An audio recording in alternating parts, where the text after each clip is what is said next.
नमस्कारम दोस्तों, आगे एक नए वीडियो के साथ आप लोग के बीच। तो गाइस, वीडियो को लास्ट तक देखना और चैनल पर नए होंगे तो चैनल को ज़रूर सब्सक्राइब कर लेना। गाइस, हम बात करेंगे कल जो पवन सिंह का गाना आने वाला है सनी लियोनी के साथ, उसी के बारे में। आप लोगों को पता है पिछले साल भी जो पवन सिंह का बर्थडे स्पेशल जो गाना था आया था, ना उसका टीजर आया था और शायद ना ही उसका पोस्टर आया था। डायरेक्ट गाना ही आया था और ना ही कोई गाने की टाइमिंग आई थी। तो इस बार भी मुझे लगता है कि वही सीन रिक्रिएट होगा, क्योंकि पवन सिंह बहुत सारी चीज़ें सरप्राइज़ करते हैं और मुझे लगता है कि वही करने वाले हैं इस साल भी।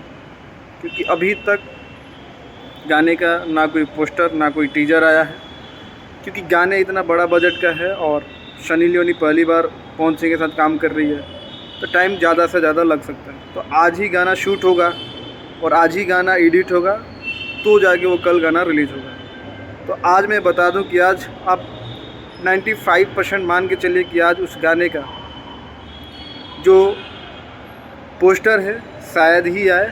अदरवाइज़ हो सके कि रात को 10 बजे चाहे 11 बजे रात को अगर पोस्टर डाल दें, वो अलग बात है।